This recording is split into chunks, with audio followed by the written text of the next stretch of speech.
a lot of song there. I have a praise report. Thank you all for praying for Frank. He's got 3.5 months clean. Praise God. Amen. That's it. Because the devil did not like him. Thank you, God got him back. I'll tell you what. He's I was telling my wife just this past week how God's just moving in here in Grace Place. Is that the name of, what's the name of this church again?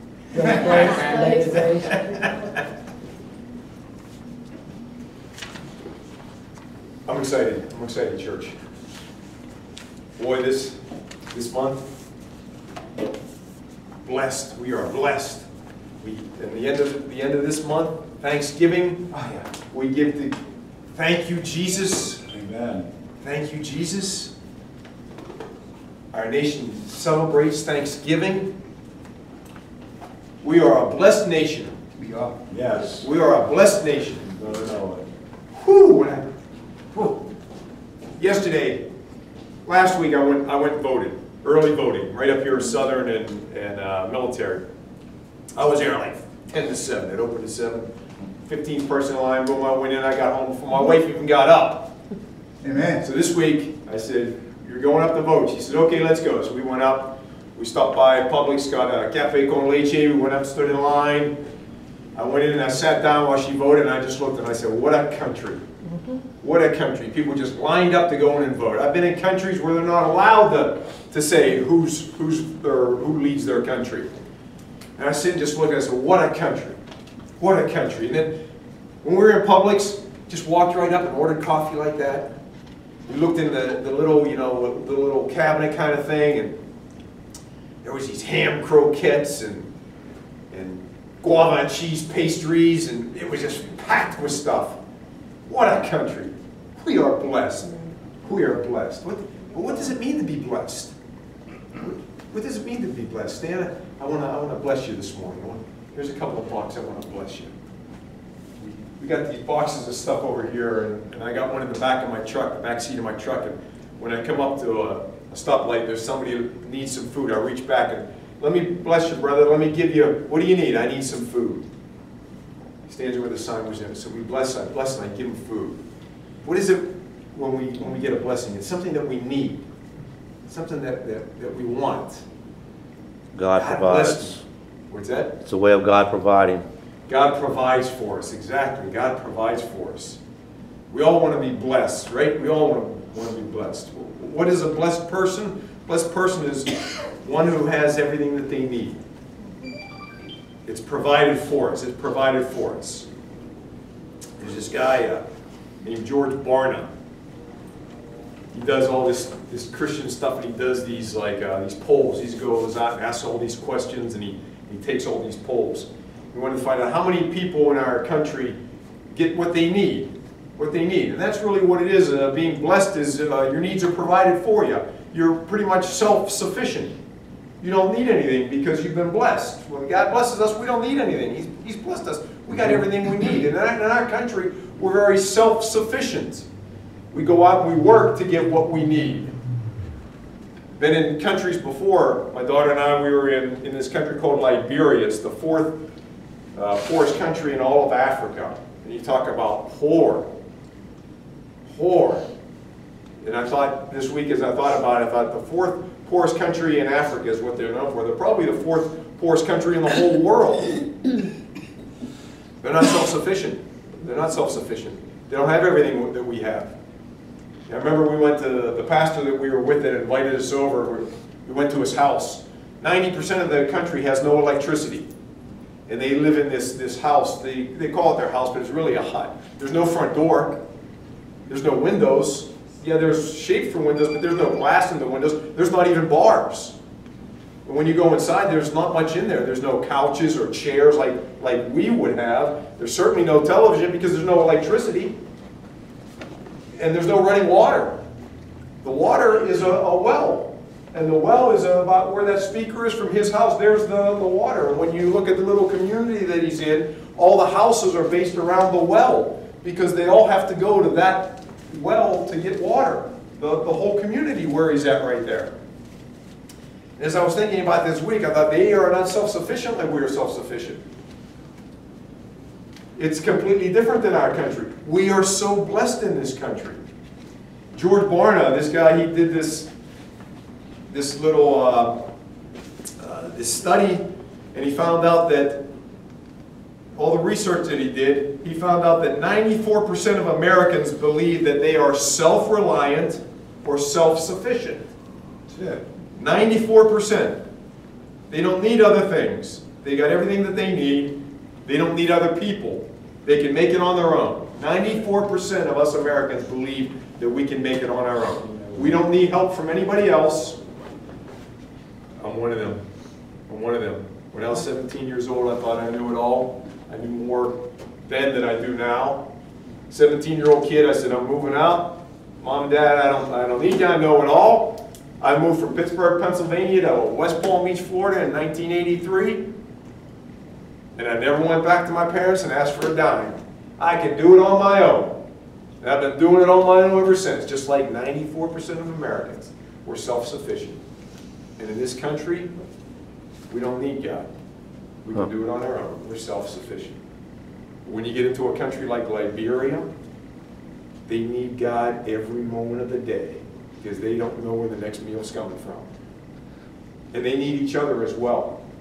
And so today when I want us to think about blessing, God has blessed us with this need because 94% of Americans that believe they think they can do it on their own, there's something that's lacking in them. There's something that's lacking in them. And that's the need of other people. Because see, in our country, we get off work and we come home and as we pull up to the driveway, we press the button and the garage door goes up and we drive in and we turn our car off and we press the button and the garage door goes down. And then we go into our house and we eat a meal, separated and secluded from everybody else. And then when we're done our meal, we sit down in front of the TV. We don't know who our neighbor is that lives 2 doors down. Or maybe we do come home and we see the neighbor out and we say, oh man, I gotta hurry up and close that garage door before I have to talk to him.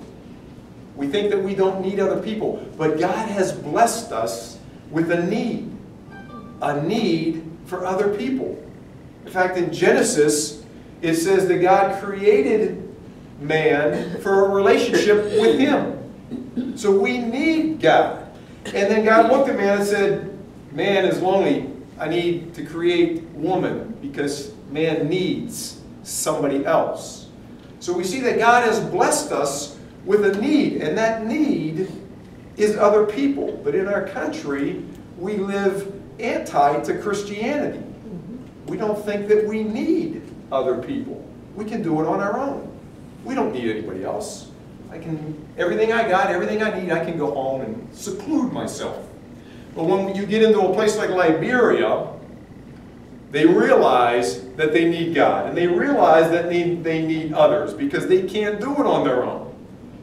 And I remember my daughter and I were sitting and they said, oh, we're going to cook up some food. Well, the way they cook up food, since they have no electricity and they have no stoves or microwaves or anything, they get coal. And they put coal in this big, like iron tub, and they light the coal up, and the coal heats up. This is how they cook every day. And so when they start cooking, the neighbor looks out and says, hey, oh, look, the pastor's cooking over there. Come on, let's go over because we don't want to have to light up our... And so the whole community comes out and says, oh, you guys are cooking? Well, here, let's all get together and let's cook at the same time. So I don't have to light coal, and he doesn't have to light coal, and he doesn't... And they all get together as a community because they realize they need each other. Amen. And so they don't just get out this little pot and make some rice, because that's pretty much about all they eat is rice.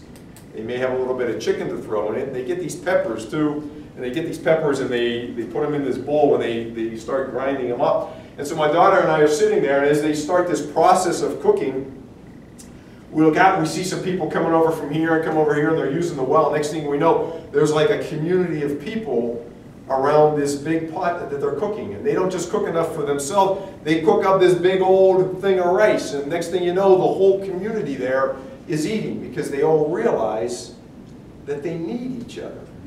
God has blessed us with the need of other people. God blessed us that we need each other. In fact, Ephesians 2:19 says, to know the love of Christ which passes knowledge, that you may be filled with all the fullness. I'm sorry, that was 3:19.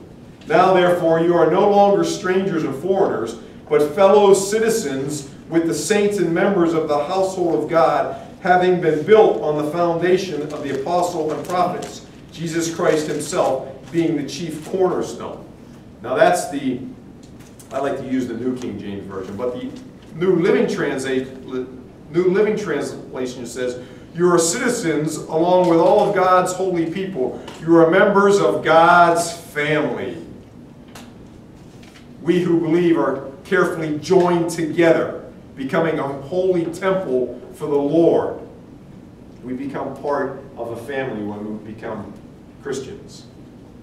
We become part of a family. In fact, Matthew 22:37-39 says, love the Lord your God with all your heart and with all your soul and with all your mind. This is the first and greatest commandment. And the second is like it. Love your neighbor as yourself. Now see, it doesn't say love your Christian neighbor as yourself. It says love your neighbor. So we need not only each other as far as Christians to lift each other up, we need our neighbors as well. But we need a spiritual family. We need a spiritual family. And here at Grace Place, we're like a family. We had some guests come in last week because we had the big celebration. Excellent job, Mary. Thank you, everybody that helped. We had some guests come in, and I know Bridget came over and introduced herself, and she said, we're like a family here. And we are. We're like a family. We need a spiritual family. Amen. Phone here, I got this thing I want to show you. But what is a family? If you look at our household, when you say a family, we got this thing called refrigerator rights in a family. Refrigerator rights. What is refrigerator rights? I wouldn't come into Rex's home being invited in and walk over to, hey, Rex, what do you got to eat? And go into his fridge. Only certain people have that right. Only certain people have refrigerator rights. Right? Only certain people can come into your house and actually go to your refrigerator and open it up. Bob, if you came over and did it at my house, say, what do you think you're doing? Yeah. Of course, you guys, you know you're welcome to do that. But refrigerator rights. There's actually a book that I found on Amazon called Refrigerator Rights. I looked it up on Amazon. It's written by these two psychologists, creating connections and restoring relationships. In the back of it says, how many people in your life have refrigerator rights? How many people are you really, truly connected to, not by social media, email, or phone, but by human interaction and a solid social support system? How many people in your life have refrigerator rights? Now at our house, we have more than just refrigerator rights. If you come over to my house, and some of you guys have come over and you come to the front door and you knock on the front door. That means you don't have refrigerator rights. Because see, in my house, the side door, it's always open. And anybody that has refrigerator rights doesn't come and knock on the front door. Because when we hear a knock on the front door, my wife goes, who's knocking on our front door? Nobody knocks on our front door. Everybody knows the side door is always open. And people that come in the side door, they don't knock. They open it up. Hey, you guys around? And they come right in. We got next door neighbors that come over and they open it up. Hey, you guys got any dish soap? Our next door neighbor yesterday came over. Our neighbor across the street, he knows. Family members know. They come over. We got family members. You don't knock. You open up the door and say, hey, you guys got clothes on? Yeah. I'm kidding. Yeah, we always got clothes on. You can take a shower with clothes on, all right? But you see, we know that if you're coming through the side door, you got refrigerator rights. I want us to look at Acts chapter 2, 40, 44 and 46. It says, and they continued steadfastly in the apostles' doctrine and fellowship, in the breaking of bread, and in prayers. Verse 44 says, now all who believed were together and had all things in common. The first church sold everything and gave everything to each other. They didn't worry about who didn't have. It actually says here that they sold land so that they give the money to the church so that they could eat. Acts 4, 32 and 34. It says, "Now the multitude of those who believed were of one heart and one soul. Neither did anyone say that any of the things he possessed was his own, but they had all things in common." Verse 34 says, "Nor was there anyone among them who lacked, for all who were possessors of land or houses sold them and brought the proceeds of the things that were sold." We need a spiritual family that has refrigerator rights. And that's what we have here at Grace Place. That's what we have here at Grace Place. If you guys need something, we got people that buy one and keep it for themselves and get one free and give it, so that anyone in Grace Place that is lacking and needs food, it's available for them. Why? Because we need each other. Yes, we can do it on our own. We can do it on our own, and 94% of Americans believe that and are proving that as well. We can all make it on our own. But if we are truly blessed, we need each other. And when we help each other and we start working with, that's where we find the true blessing. That's where we find the true blessing. Because it is better to give than to receive. And I'll tell you what, some of these boxes up here, these ones here, my wife and I put together was we were putting it together for other people in God's family. We were so blessed by it. Because we know that there's some young child in who knows what country is going to receive these things. And we got, my wife and I, and bought some. I mean, what kid ain't going to get this in another country and go, what the heck is this thing? Oh, it's an American football? How do you use it? But he's going to be blessed with it because he knows that all this stuff in here was given in love. And as much as he may be blessed by it, we were so blessed putting it together.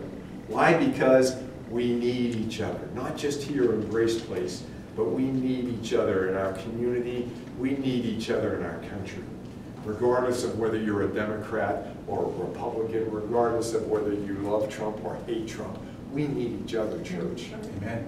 Not just here in this close little knit family that we have, but we all need each other. We all need each other. Refrigerator rights. We call it side door rights. You may come over to our house anytime, just come to the side door. It's always open. And you don't need to knock. The second thing I want us to see that how God has blessed us with as well is what's called barefoot buddies. Barefoot buddies. Romans 5:17 says, "Accept one another then, just as Christ accepted you, in order to bring praise to God." Now, when I was a kid, I grew up in Pittsburgh, Pennsylvania. The only time we got to go barefoot was in the summertime. And about this time right now, we'd still be running around up there without shoes on. And my mom would be yelling at us, "What are you doing outside without shoes on? You're going to get sick." And when I moved to Florida, I was in heaven. I never had to wear shoes down here. Flip-flops. Flip-flops was all I used to wear. Flip-flops all year long. Flip-flops in December. Flip-flops in January. That's what we could do. And everybody else was wearing barefoot. But the barefoot buddies here, it actually comes from 2 Samuel. There's a story about this young man. It's actually the story of David. David had a best friend named Jonathan. Jonathan's dad was Saul. David and Jonathan were extremely good friends. They had refrigerator rights. They were side door people. They came over each other's house, in and out. They didn't have to knock. They were that close. And Jonathan had a son named Mephibosheth. And when Mephibosheth was just a little baby, he was dropped. And when he was dropped, he landed on his feet and he broke his feet. And at that time, they didn't have doctors all around. We'll just run down to the hospital. And so his feet were never corrected. And so he was lame his whole life. And because he had bad feet and he was lame his whole life, everybody that looked on him said, "God's cursed you because you have feet like that." That's what they thought. They thought you were cursed. God was mad at you, you did something, and God cursed you. That's why your feet